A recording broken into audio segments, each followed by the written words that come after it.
Akala ko si Mr. Bean, ang kulit din niya. Ayan, kasamahan siya ng isa kong kaibigan na nagtatrabaho sa Mr. M. Kaya dito muna tayo guys habang kami nag-aantay ng aming order. O selfie muna kami ng mga bata. Ang alam nila is nagpipicture lang ako pero nagvi-video pala. Ayan, nandito na yung ating order. Siyempre, sabi ko, asan ang kanin? Diba? Walang kanin ang Mr. M dito guys. Patatas lang talaga. Ayan.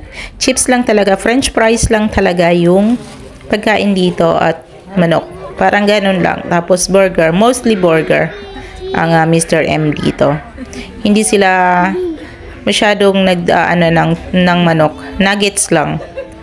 Ganun lang. Tapos yun yung pagkain nila. Hindi talaga katulad sa atin. Siyempre, nandito ang aking kaibigan and hopefully makatrabaho ko din sila or makapag-apply sa kanila.